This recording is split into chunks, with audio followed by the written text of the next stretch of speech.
Governor general और viceroy. Robert Clive 1757 से 1760 प्रथम कार्यकाल। दूसरा कार्यकाल 1765 से 1767। रॉबर्ट क्लाइव बंगाल का पहला गवर्नर बना। 1765 में अवध के नवाब सिराजुद्दौला और शाह आलम के साथ इलाहाबाद में संधि की। मुगल बादशाह शाह आलम ने बंगाल, बिहार और उड़ीसा की दीवानी का अधिकार 1765 में कंपनी को दे दिया। 1765 में बंगाल में द्वैध शासन प्रारंभ हुआ। 1766 में इसने घोषणा की कि दोहरा भत्ता उन सेना अधिकारियों को दिया जाएगा जो बंगाल एवं बिहार सीमा क्षेत्र के बाहर सेवा दे रहे हैं। वारेन हेस्टिंग 1762 से 1785 के बीच में। वारेन हेस्टिंग ने 1762 में क्लाइव के द्वैध शासन को समाप्त किया और बंगाल में ईस्ट इंडिया कंपनी की सत्ता स्थापित की। 1773 में रेगुलेटिंग एक्ट द्वारा इसे बंगाल का पहला गवर्नर जनरल बनाया गया। वारेन हेस्टिंग ने मुगल सम्राट को मिलने वाली 26 लाख रुपए की वार्षिक पेंशन बंद करा दी। साथ ही इलाहाबाद तथा कड़ा जिले को मुगल बादशाह से लेकर 50 लाख रुपए की में अवध के नवाब सिराजुद्दौला को बेच दिया। यह सब अवध के नवाब के साथ 1773 की बनारस की संधि के बाद हुआ। 1773 के रेगुलेटिंग एक्ट द्वारा कलकत्ता में सुप्रीम कोर्ट की स्थापना की गई, जिसके अधिकार क्षेत्र के दायरे में कलकत्ता के सभी लोग आते थे।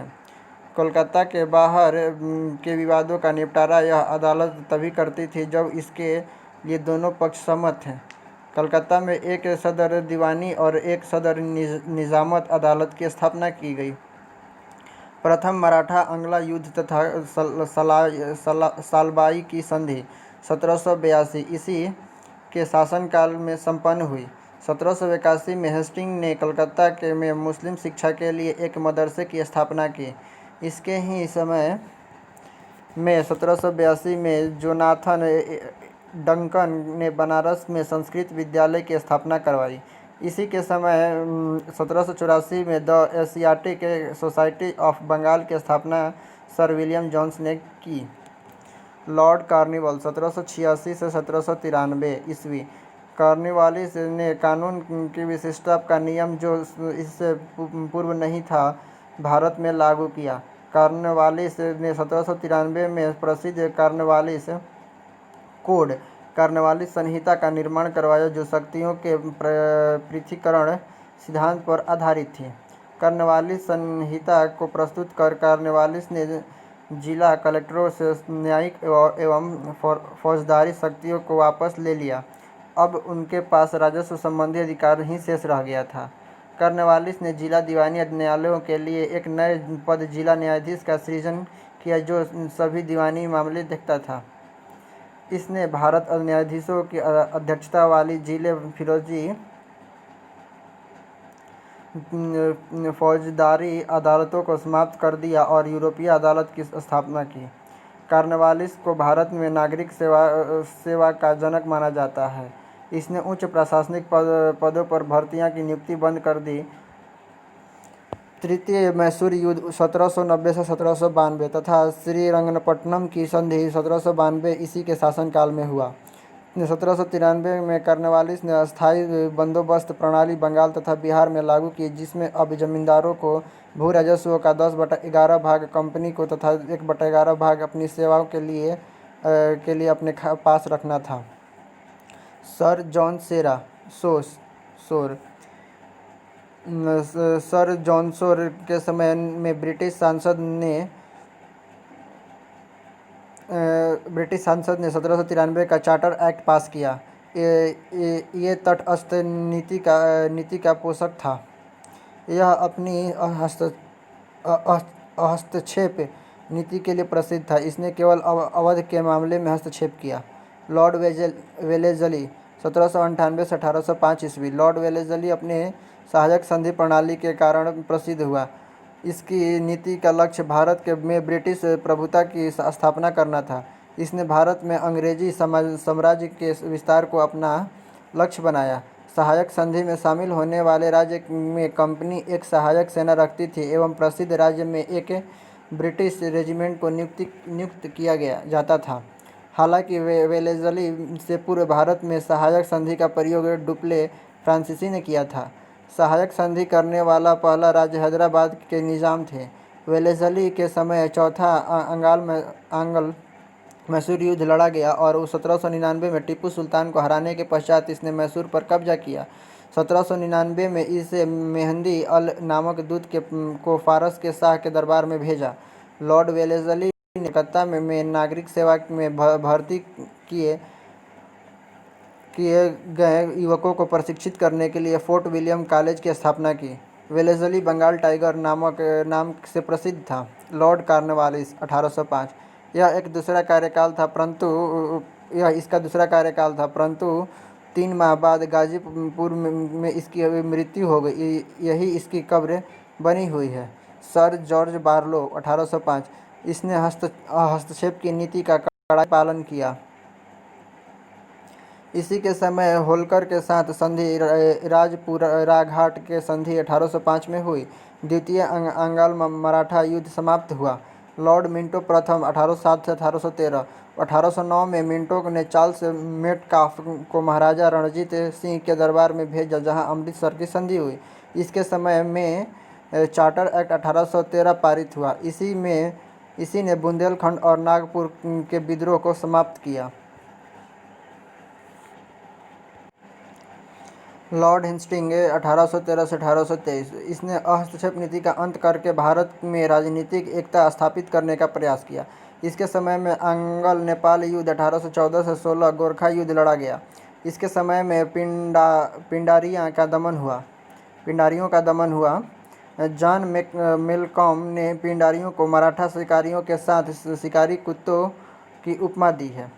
इसके समय में पेशवा की संधि 1817 में सिंधियों के साथ संधि तथा 1818 में होलकर के साथ मंदसौर की संधि हुई। इसके शासनकाल में मद्रास में रैवतवाड़ी व्यवस्था 1820 का प्रारंभ गवर्नर थॉमस मुनरो के द्वारा हुआ। लॉर्ड एम्स हर्स्ट 1823 से 1828 इसके समय में प्रथम आंग्ल बर्मा युद्ध 1826 लड़ा गया, जिसमें बर्मा सेनानियों की पराजित हुई।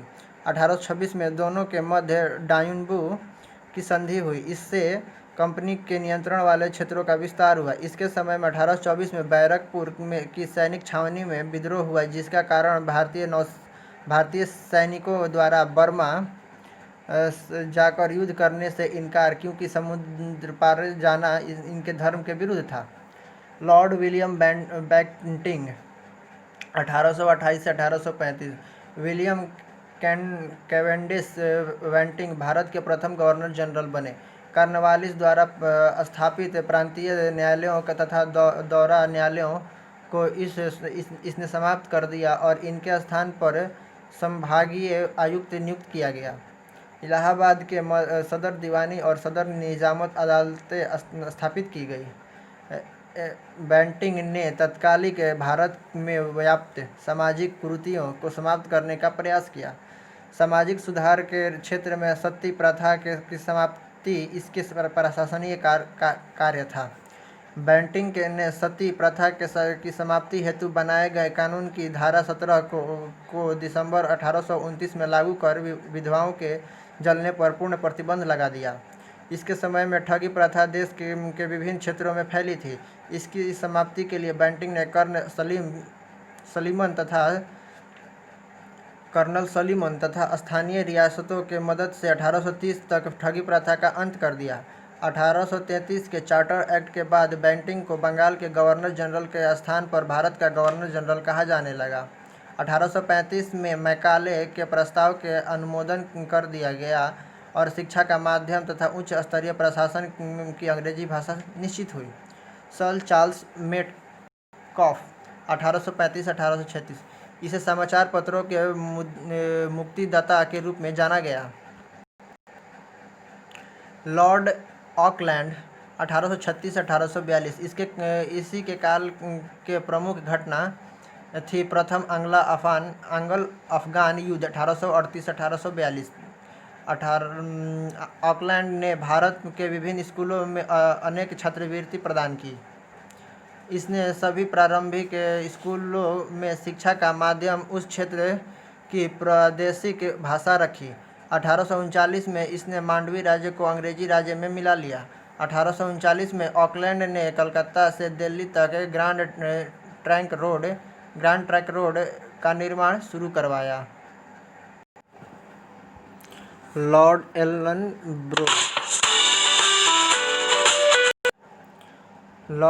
ब्रो 1842 से 1844 इसके काल में 1842 में प्रथम अंग्लो अफगान युद्ध समाप्त हुआ। इसके समय की महत्वपूर्ण उपलब्धि सिंध का अंग्रेजी राज्य में विलय 1843 था। लॉर्ड हार्डिंग 1844 से 1848 भारत में इसका कार्यकाल मुख्यतः प्रथम आंग्ल सिख युद्ध 1845 से 46 के लिए स्मरणीय है, जिसमें अंग्रेजों ने विजय प्राप्त की और लाहौर पर अधिकार कर लिया। लॉर्ड हार्डिंग द्वारा खोंड जनजाति द्वारा नरबिल देने की कुप्रथा का दमन किया गया, जो एक महान उपलब्धि थी। इसने सती प्रथा के प्रचलन पर प्रतिबंध लगाया। लॉर्ड डलहौजी 1848 से 1856 इसके समय में ब्रिटिश साम्राज्य का अत्यधिक विस्तार हुआ। द्वितीय आंग्ल सिख युद्ध 1848 से 49 तथा 1849 में पंजाब का ब्रिटिश सरकार राज्य में विलय डलहौजी की प्रथा का सफलता थी। इस युद्ध के विषय में डलहौजी ने कहा था कि सिखों ने युद्ध मांगा है, यह युद्ध प्रतिशोध सहित लड़ा गया। इसके समय में द्वितीय आंग्ल बर्मा युद्ध 1852 लड़ा गया, जिसमें अंग्रेजों ने बर्मियों को पराजित कर लोअर बर्मा और पेंगू पर अधिकार कर लिया। डलहौजी के शासन काल को उसके व्यापक सिद्धांत डॉक्ट्रिन ऑफ लैप्स अर्थात राज्य हड़पन नीति के कारण अधिक याद किया जाता है। इसने तत्कालीन भारतीय रजवाड़ों को 3 भागों में बांट दिया। वे रजवाड़े जो किसी के नियंत्रण में नहीं थे, न ही किसी को कर देते थे, वे बिना अंग्रेजी हस्तक्षेप के गोद ले सकते थे। वे रजवाड़े जो मुगल सम्राट अथवा पेशवा के नियंत्रण में थे, परंतु डलहौजी के समय में अंग्रेजों के अधीन थे, उन्हें गोद लेने से पहले अंग्रेजों से अनुमति लेना आवश्यक था। वे भारतीय रियासतें जो अंग्रेजों की बदौलत ही जीवित थी, इनको गोद लेने का अधिकार ही नहीं था। इस सिद्धांत द्वारा सर्वप्रथम 1848 में सतारा का विलय किया गया। 1849 में जैतपुर एवं संभलपुर, 1850 में बाघात, 1852 में उदयपुर, 1853 में झांसी और 1854 में नागपुर का विलय किया गया। 1853 में इसने हैदराबाद के निजाम पर धनराशि बकाया होने का आरोप लगाकर उससे बरार छीन लिया। 1856 में अवध को कुप्रशासन का आरोप लगाकर अंग्रेज साम्राज्य में मिला लिया गया तथा यहाँ के नवाब वाजिद अली शाह को 12 लाख रुपए वार्षिक पेंशन देकर कलकत्ता निर्वासित कर दिया गया। डलहौजी के द्वारा विलय किया गया राज्य: सतारा 1848 में, जैतपुर संभलपुर 1849 में, बघात 1850 में, उदयपुर 1852 में, झांसी 1853 में, नागपुर 1854 में, करौली 1855 में, अवध कुशासन के आरोप में 1856 में। इसी के समय में शिमला को भारत की ग्रीष्मकालीन राजधानी बनाई जानी प्रारंभ की गई। रेलवे का विकास इसके प्रयासों का प्रतिफल था। डलहौजी को भारत में रेलवे का जनक माना जाता है, क्योंकि इसी के प्रयत्नों के फलस्वरूप महाराष्ट्र में 1853 में बम्बई के ठाणे का प्रथम रेलगाड़ी चलाई गई। डाक सुधार के क्षेत्र में इसने पहली बार भारत में डाक टिकटों का प्रचलन करवाया। 1854 में पारित पोस्ट ऑफिस एक्ट द्वारा तीनों प्रेसिडेंसियों में डाकघरों की अच्छी देखरेख के लिए एक महानिदेशकों की नियुक्ति की गई। डलहौजी ने पृथक रूप से भारत में पहली बार सार्वजनिक निर्माण विभाग की स्थापना की। 1854 में इसने लोक सेवा विभाग की स्थापना की। इसी के समय में भारतीय प्रशासनिक सेवा ICS की प्रतियोगी परीक्षाएं शुरू हुई। इसी के समय में 1855 में संथाल विद्रोह हुआ। लॉर्ड कैनिंग 1856 से 1862। लॉर्ड कैनिंग भारत में कंपनी द्वारा नियुक्त अंतिम गवर्नर जनरल तथा ब्रिटिश सम्राट के अधीन नियुक्त भारत का पहला वायसराय था। 1857 का महत्वपूर्ण ऐतिहासिक विद्रोह इसी के शासनकाल में हुआ। भारत का पहला विश्वविद्यालय कलकत्ता विश्वविद्यालय 1857 में तथा बाद में बम्बई में तथा मद्रास में स्थापित हुई। लॉर्ड मैकाले द्वारा प्रस्तावित भारतीय दंड संहिता 1858 में आवश्यक परिवर्तन के साथ 1861 में लागू किया गया। 1861 का भारतीय परिषद अधिनियम कैनिंग के समय में आया, जिसमें गवर्नर जनरल के काउंसिल के सदस्यों की संख्या 4 से बढ़ाकर 5 कर दी गई। इसी के समय 1858 में भारतीय दंड संहिता तथा 1859 में सिविल दंड प्रक्रिया संहिता पारित हुआ। कैनिंग ने सैनिक तथा असैनिक व्यय में कमी कर दी तथा नोट का प्रचलन किया। सामाजिक सुधारों के अंतर्गत विधवा पुनर्विवाह अधिनियम 1856 कैनिंग के समय में ही पास हुआ। सार्वजनिक सुधारों के तहत रेल लाइन, सड़कों तथा नहरों का निर्माण कराया। न्यायिक सुधारों के अंतर्गत कैनिंग ने 1861 में हाई कोर्ट एक्ट पारित किया, जिसके अंतर्गत बम्बई, कलकत्ता तथा मद्रास के एक उच्च न्यायालय की स्थापना की गई। इसने भारत में दास प्रथा को गैर कानूनी बनाया।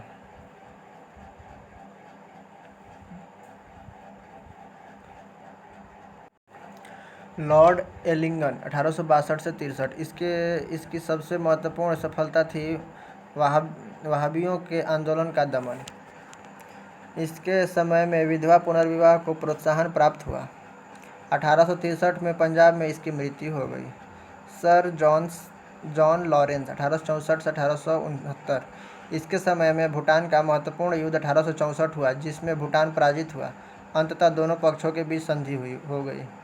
1865 में इसके द्वारा यूरोप के साथ दूर संचार व्यवस्था के लिए भारत और यूरोप बीच प्रथम समुद्री टेलीग्राफ सेवा शुरू की गई। लॉर्ड मेयो 1869 से 72 मेयो ने 1870 में भारत में द्वितीय विकेंद्रीकरण की शुरुआत की। इसने बजट घाटे को कम किया तथा आयकर की दर को 1% से बढ़ाकर 2.5% कर दिया। 1871 में भारत में पहली बार जनगणना मेयो के ही समय में हुआ। यह प्रायोगिक जनगणना थी जो रिपन के काल 1881 में नियमित रूप से शुरू की गई। इसने बम्बई एवं मद्रास में नमक कर की वृद्धि कर दी। इसी के समय भारतीय सांख्यिकी संरक्षण विभाग की स्थापना की गई। 1872 में मेयो की अंडमान में एक अफगान द्वारा चाकू मारकर हत्या कर दी गई। मेयो पहला भारतीय वायसराय था जिसकी हत्या कार्यकाल के दौरान उसके ऑफिस में की गई। लॉर्ड नॉर्थब्रुक 1872 से 76 इसी के समय में 1872 के प्रसिद्ध कुका विद्रोह हुआ। बंगाल एवं बिहार में भयानक अकाल पड़ा।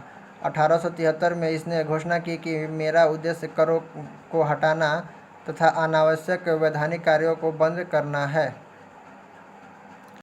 इसने अफगानिस्तान के संदर्भ में हस्तक्षेप नीति का पालन किया। इसी के समय में स्वेज नहर खुल जाने के कारण भारत और ब्रिटेन के मध्य व्यापार में वृद्धि हुई। इसी के समय 1875 में prince of Wales king Edward सप्तम भारत यात्रा पर आए। लॉर्ड लिटन 1876 से 1880 इसी के समय में 1876 से 78 तक भारत में भीषण अकाल पड़ा। सबसे अधिक प्रभाव मद्रास, बम्बई, मैसूर, हैदराबाद, पंजाब तथा मध्य भारत में पड़ा।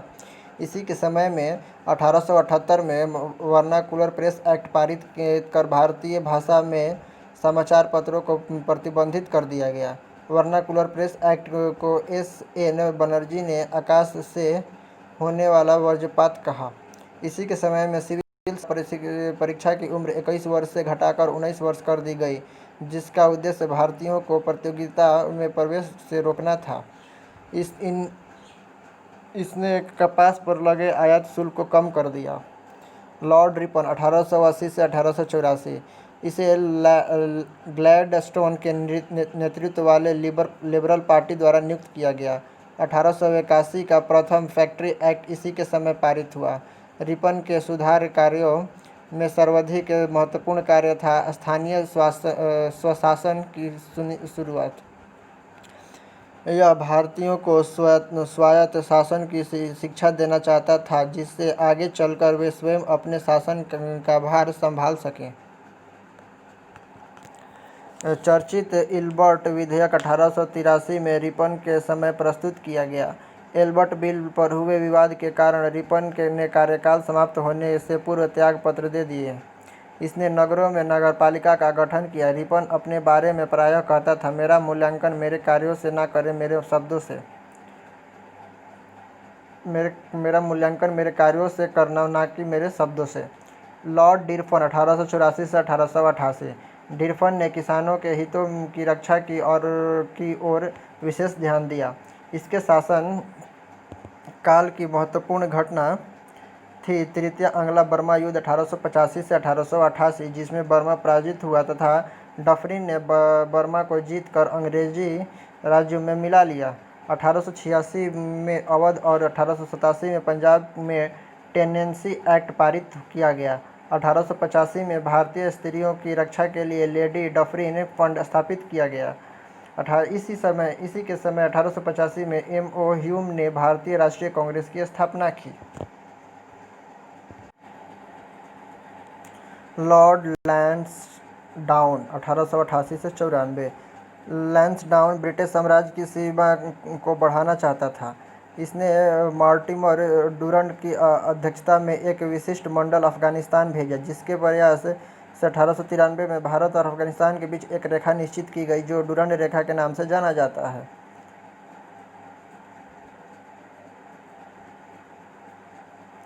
इसी के समय दूसरा फैक्ट्री एक्ट 1891 लाया गया, जिसके तहत स्त्रियों को 11 घंटे प्रतिदिन से अधिक काम करने पर प्रतिबंध लगाया गया। लॉर्ड एलिगन द्वितीय 1894 से 1899। इसी के समय में 1895 से 98 तक मध्य प्रदेश, बिहार, उत्तर प्रदेश तथा पंजाब में भीषण अकाल पड़ा। इसी के समय 1895 में तिलक द्वारा शिवाजी उत्सव की घोषणा की गई। 1896 में इसी के समय बम्बई में प्लेग फैला।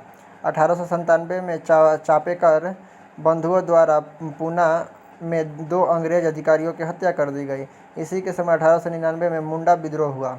लॉर्ड कर्जन 1899 से 1905। 1899 से 1900 में जो अकाल पड़ा, इसके लिए कर्जन ने सर एंटोनी मैकडोनल्ड की अध्यक्षता में अकाल आयोग स्थापित किया। 1801 में सर कॉलिन स्टॉकमान क्रिफ की अध्यक्षता में एक सिंचाई आयोग की स्थापना की गई। 1802 में सर एंड्रू फ्रेजर की अध्यक्षता में एक पुलिस आयोग गठित किया गया, ताकि प्रत्येक प्रांत में पुलिस की प्रशासन की जांच पड़ताल की जा सके।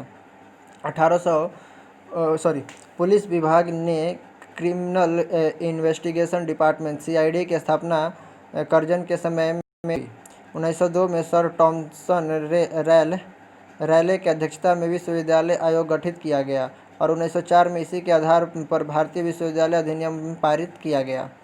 1904 में सहकारी उधार समिति अधिनियम पारित किया गया, जिसके अंतर्गत कृषकों को थोड़ी ब्याज दर पर उधार मिल सकता था। 1899 में भारतीय टंकण तथा पत्र मुद्रण अधिनियम के अनुसार अंग्रेजी पाउंड भारत में विधिग्राह्य बन गया। इसका मूल्य 15 रुपये निश्चित हुआ। कर्जन ने किचनर से विवाद होने के कारण ही 1905 में त्यागपत्र दे दिया। कर्जन के भारत विरोधी कार्यों में सर्वाधिक महत्वपूर्ण कार्य 1905 में बंगाल का विभाजन था। इसने 1905 में भारत लोक सेवा मंडल तथा रेलवे बोर्ड का गठन किया। लॉर्ड मिंटो द्वितीय 1905 से 1910। इसी के समय 1906 में मुस्लिम लीग की स्थापना हुई। 1907 में सूरत अधिवेशन में कांग्रेस का विभाजन हुआ। 30 अप्रैल 1908 को खुदीराम बोस को फांसी की सजा दी गई। 1909 में SP सिन्हा वायसराय कार्यकारिणी में नियुक्त हुए। लॉर्ड हार्डिंग द्वितीय 1910 से 1916। इसी के समय में 1911 में बंगाल विभाजन निरस्त कर दिया गया। 1911 में दिल्ली में बंगाल विभाजन रद्द तथा भारत की राजधानी दिल्ली से हस्तांतरित करने की घोषणा की। इसी के समय में 1912 में दिल्ली राजधानी बनी। 1915 में इसी के समय में गद्दर आंदोलन का प्रारंभ तथा डिफेंस ऑफ इंडिया अधिनियम पारित हुआ। 1915 में ही गोपाल कृष्ण गोखले तथा फिरोज शाह मेहता का देहांत हो गया। 4 अगस्त 1914 को इसी के समय प्रथम विश्व युद्ध की शुरुआत हुई। 1916 में हार्डिंग को बनारस हिंदू विश्वविद्यालय के कुलाधिपति नियुक्त किया गया। लॉर्ड चेम्सफोर्ड 1916 से 1921। 1916 में इसी के समय में तिलक एनी बेसेंट द्वारा क्रमशः अप्रैल एवं सितंबर में होम रूल लीग की स्थापना। 1916 में कांग्रेस और मुस्लिम लीग के बीच लखनऊ पैक्ट। इसी के समय 1917 में गांधी जी का चंपारण सत्याग्रह शुरू हुआ। 1917 में ही शिक्षा पर सैडलर आयोग की नियुक्ति की गई। इसी के समय में 13 अप्रैल 1999 को जलियांवाला बाग कांड हुआ। 1999 को रॉलेट एक्ट इसी के समय पारित हुआ। 1919 में ही मॉन्टेग्यू चेम्सफोर्ड सुधार अधिनियम लाया गया। अलीगढ़ मुस्लिम विश्वविद्यालयों की स्थापना 1920 में इसी के समय हुआ और 1920 में ही इसी के समय भारतीय ट्रेड यूनियन कांग्रेस की प्रथम अधिवेशन हुआ। लॉर्ड रीडिंग 1921 से 1926। इसी के समय में नवंबर 1921 में प्रिंस ऑफ वेल्स भारत आए। 1921 में भारत के दक्षिणी पश्चिम समुद्री तट पर मोपला विद्रोही इसी के समय हुआ। 5 फरवरी 1922 को चौरी चौरा कांड हुआ। रीडिंग के समय 1922 में भारतीय विश्वविद्यालय ने कार्य करना आरंभ किया। 1924 में कानपुर में अखिल भारतीय समाजवादी दल की गठन हुआ। 9 अगस्त 1925 को काकोरी डकैती कांड रीडिंग के समय ही हुआ। लॉर्ड इरविन 1926 से 1931। इसी के समय 1928 में साइमन कमीशन भारत आया। 1928 में बॉम्बे में सर्वदलीय सम्मेलन का आयोजन हुआ। 1928 में ही मोतीलाल नेहरू की अध्यक्षता में एक समिति का गठन हुआ जिसे नेहरू रिपोर्ट कहा जाता है। 12 मार्च 1930 को गांधी जी द्वारा ऐतिहासिक दांडी यात्रा प्रारंभ की गई। 5 मार्च 1931 को गांधी इरविन समझौते पर हस्ताक्षर हुए। लॉर्ड वेलिंगटन 1931 से 36। 1 सितंबर से 1 दिसंबर 1931 तक द्वितीय गोलमेज सम्मेलन का आयोजन आंदोलन में वेलिंगटन के समय में हुआ। इस सम्मेलन में गांधी जी ने कांग्रेस का प्रतिनिधित्व किया। 25 सितंबर 1932 को गांधी जी और अम्बेडकर के बीच पुनः समझौता हुआ। वेलिंगटन के समय में ही दिसंबर 1932 में तृतीय गोलमेज सम्मेलन का आयोजन हुआ। 1 अगस्त 1933 में गांधी जी ने दोबारा सविनय अवज्ञा आंदोलन शुरू किया। भारत सरकार अधिनियम 4 अगस्त 1935 इसी के समय पास किया गया। लॉर्ड लिंथीगो 1936 से 1944। भारत में नियुक्त अंग्रेज गवर्नर जनरल में इसका कार्यकाल सबसे लंबा था। पहला आम चुनाव 1936 से 1937 में हुआ। 5 प्रांतों में कांग्रेस को पूर्ण बहुमत प्राप्त हुआ। 2 प्रांतों में सर्व समर्थन से बनाई। कुल 8 प्रांतों में कांग्रेस की सरकार बनी।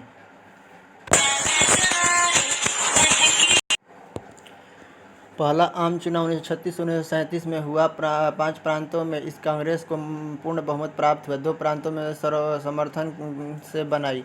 कुल 8 प्रांतों में कांग्रेस की सरकार बनी।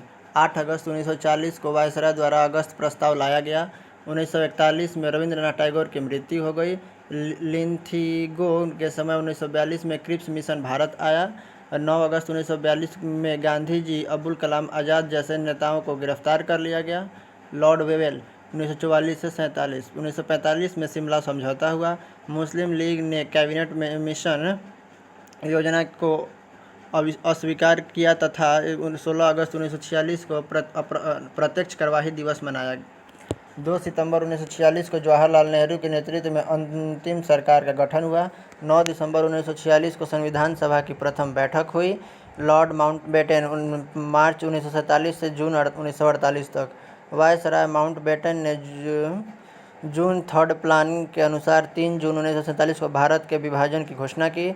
7 अगस्त 1947 को संविधान सभा पाकिस्तान ने जिन्ना को अध्यक्ष चुना और 15 अगस्त 1947 को भारत स्वतंत्र हुआ।